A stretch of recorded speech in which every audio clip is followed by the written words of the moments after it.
It is currently January of 2022, and I've already seen what will certainly be the worst film of the year. If anything tops this worst film of the year, then I will be gobsmacked, because The 355 is not only one of the worst films of this year, but it's probably one of the worst films I've ever seen in my life. It's written by a 10-year-old. This has to be written by someone who's watched about 10 spy films and thought, yeah, I'll give this a go.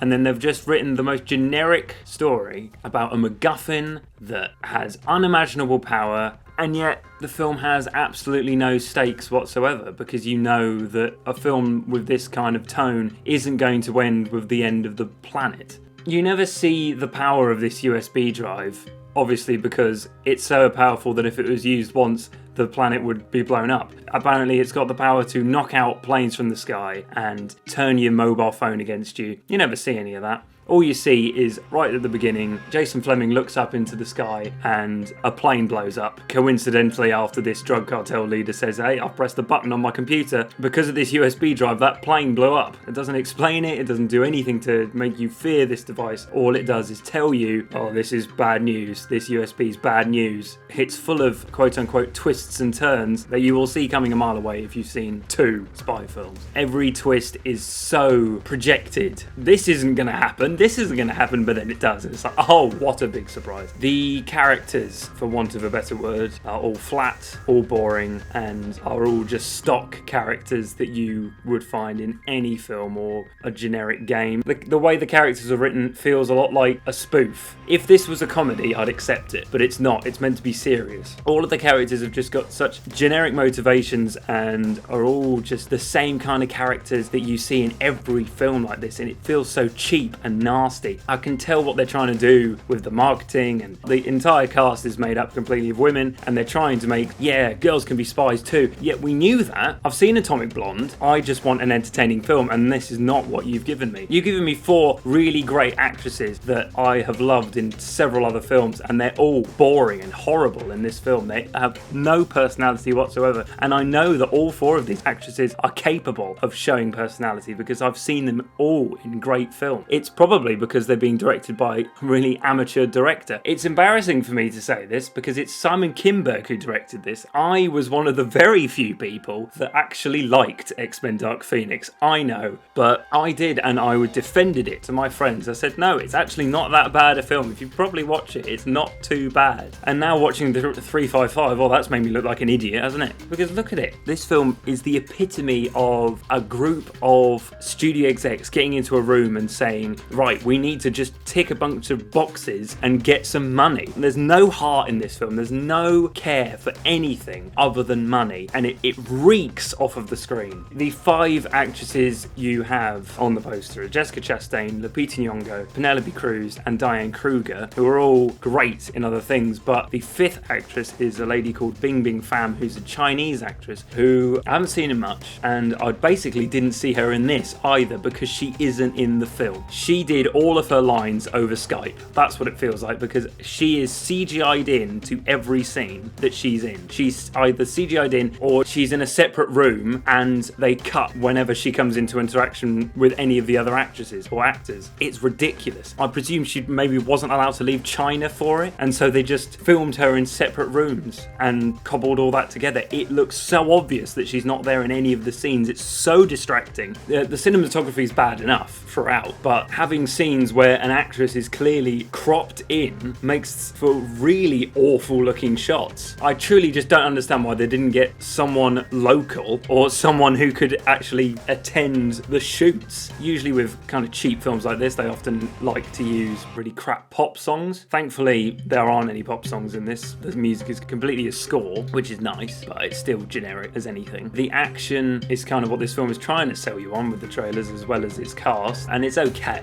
but it's very derivative of other films, especially Casino Royale. I mean, they very much rip off the opening parkour scene from Casino Royale with a bunch of the characters chasing after a man with a backpack on some cranes, and there's a lot of kind of Jason Bourne style action. And I would say that this film feels too long because it really does drag. It's 2 hours long and you really feel it, but the story's just so boring and generic that it would probably drag if it was half an hour long, to be honest. That's the 355, probably my top 10 worst films of all time, honestly, but definitely definitely the worst film of 2022. It gets a Deight score of 2. Happy days, Thingy Loners.